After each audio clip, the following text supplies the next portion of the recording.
quiet town, hidden behind appearances. That family dinner was all in your head. The appearance of what was service was a boy born into a house with stained intent. Not the kind of intent you'd see in front of cameras. No, this was darker, calculated, and cold. 43 years and more fed into lies, abuses, poison.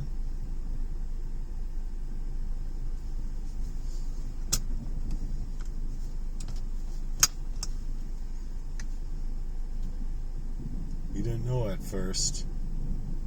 How could he? A child just doesn't question the juice poured by your brother's hand or your father's voice echoing down the hallway. But you know you were searching for something more. You thought there ought to be hell to pay. Slowly, methodically, your life was unraveled from the inside out.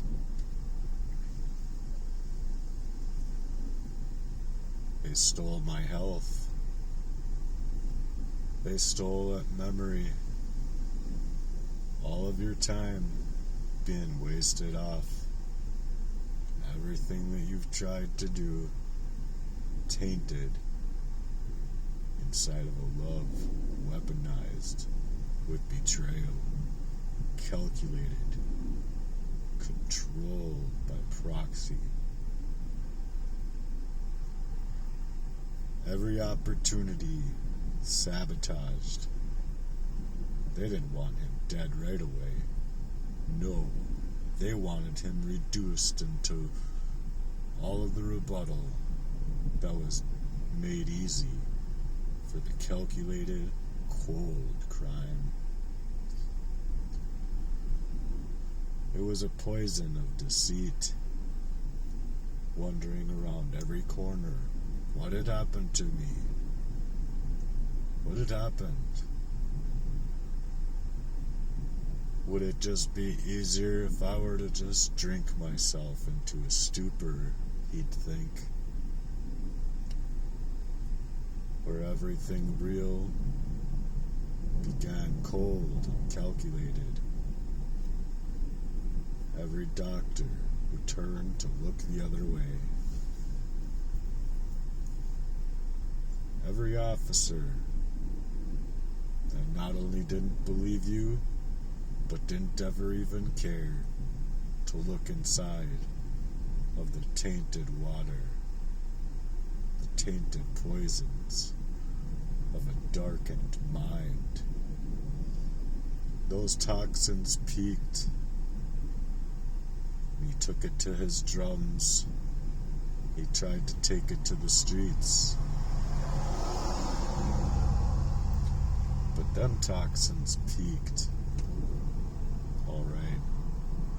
Taking away his own ability to work, to smile, to take to his table with his pen and his paper, and even his breath.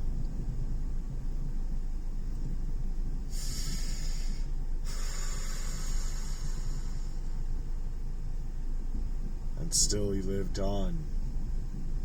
Couldn't understand why. When everything had been how everything else was, weaponized to erase him, erase me. His own kin, career-made men with moves to access his every motive, every calculation, just to leave without any remorse. His own father, the puppet master with the preacher's type mask and a monster's will. His love wasn't of lovers. No. His love was weaponized inside of the guise of lovers. Just shadows in place of a path meant to seduce and surveil. And now, that final piece is falling. Blank, gas, despairing, till it's gone, taken away when you need it the most, for the detoxification of all that was stripped away inside of the silences of that louder mind, of silent screams. But the real horror was that they still smiled behind a world that they refused to look at, caught up in the thunderstorms of life. While refusing to look away, he just wanted to be himself. He just wanted to smile and play. But the system decided that wasn't allowed for you. You couldn't have that, sir.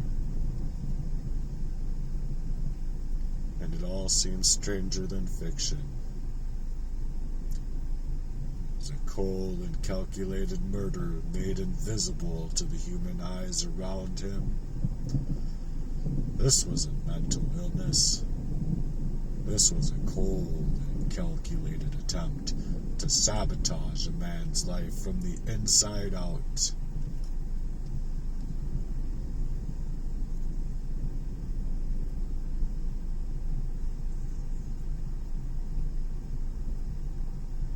Those storms came, and it seemed as though everyone went blind.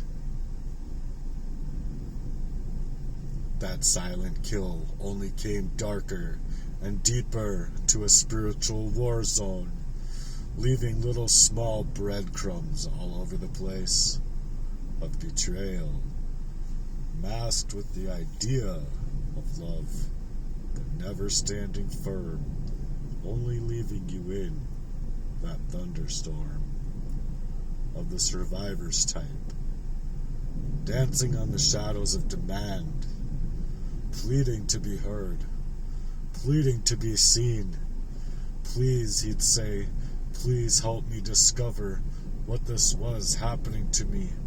Please, I can't go on this way, he'd say.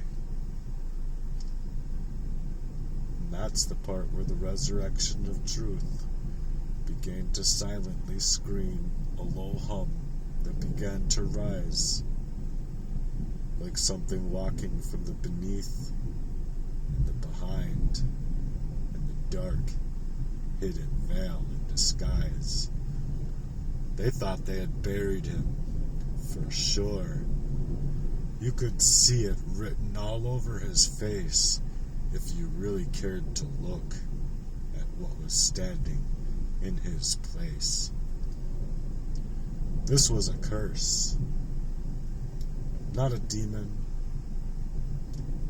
although we all fight.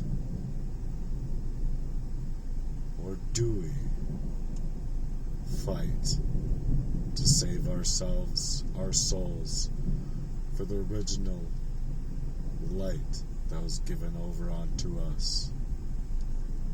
A liquid gold that people can't see, that they try to bury themselves in beneath, and just won't die alone. The gamed up provision of everything that was to come. Everything that was to come was made to only be left to come undone.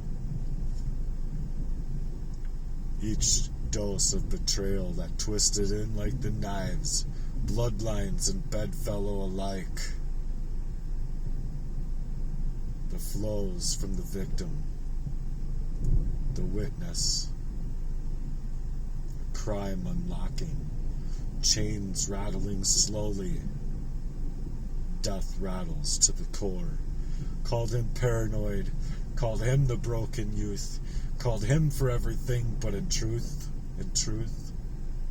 he was just one of the last pure hearts left in a world that rewards this deception.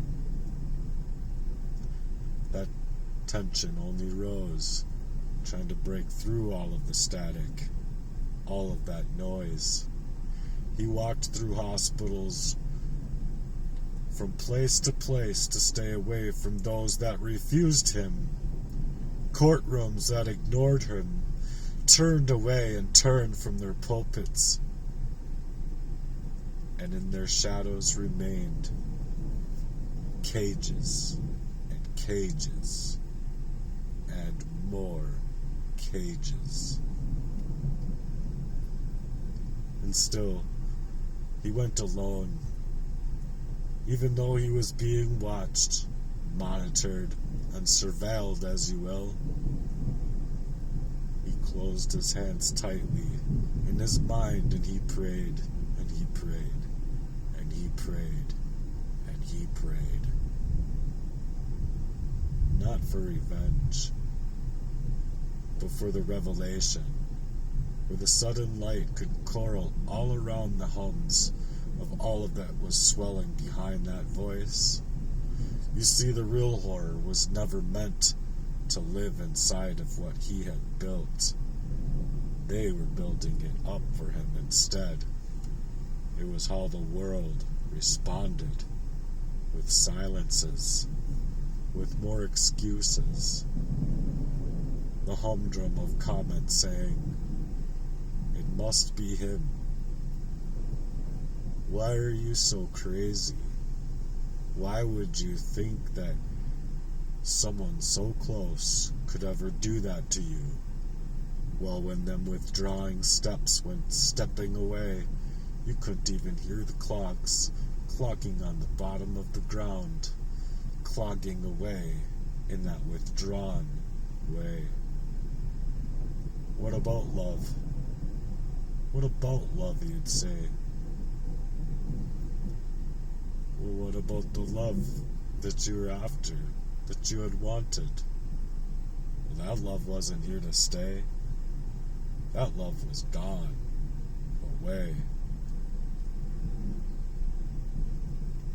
But what if, just once, what if we believed the one crying in the dark? The faded sounds of your pen on paper, scratching, scratching, scratching, trying to figure it all out. Where could you go? A slow repeat of sounds, beating like a drum on the very ground you grew up on. He didn't write for that fame. He wrote to create them flames. He didn't write for clout. He just wanted to get out. He wrote for freedom and for peace, not for the drought. For the abused child who grew up in silences, and for the sisters whose hearts were never truly protected. For the love he's never known, but still dares and believes exists somewhere, somehow, not to be ignored. They tried to erase him, but now he writes his own resurrection, as if a single piano playing, echoing in that final truth, that final light. It was the rays of the warrior, the raising of the dead beneath, the mind that couldn't complete. Every single thought left out the door, out the way, and down down hard to the floor. Smack! As that heart slowed, the rhythm rumbled to 0 in his chest. And they took everything from before. There was no room to crawl out from that floor. Crawl up and out, and to get yourself out that door. After what you've experienced, you just couldn't take it anymore. So they didn't just swallow your voice, but now you decide to speak, not just to survive, but to save thee underneath the silences of their own feet. The clogs marching down the street, fading into a silence when the whispered word was to whisper a love that just wasn't there. Listen, listen, he'd proclaim. Are you there? Are you there?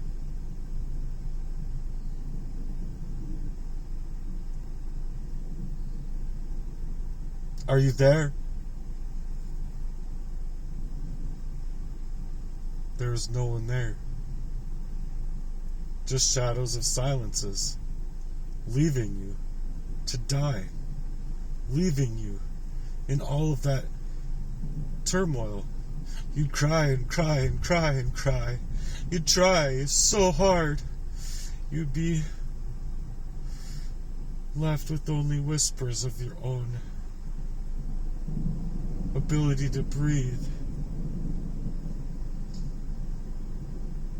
Are you there? I mean, really, is there anybody there? Because I've been screaming and scratching on this pen, this pad of pen, the 17th line or the 23rd line or the 35th line that he could get out, but nobody seems to hear, no one seems to care, no one's there. I've walked through warm rooms that seemed full of warm smiles, all while being poisoned in the deceit and denial. They called it anxiety. They called it depression, but no, this was an oppressive way, a spoken truth through all of the body crying and breaking down so badly, and yet they'd call it delusion. But let me ask you again. Let me ask you, are you there? Is there anybody here? Or are you standing behind the broken glass, behind the shards of screens, behind the words typing without understanding, without comprehending the incomprehensible pain? Do you understand me? As the wind grows louder and the raindrops begin to fall, where was my bed, my home, my protected peace? Where was my right at all? Where were you when the family only gave me this poison, this poisoned up mind instead of protection? Did you pray for me, or were you praying over me? Did you pass me by because my pain made you uncomfortable? I think it did.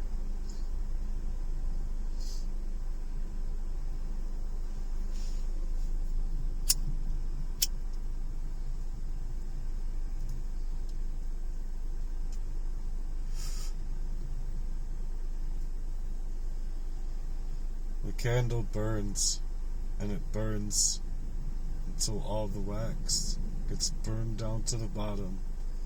Nothing but wax, tarry and torn from what the wax, the candle wick, was to be there for. But that candle burns out.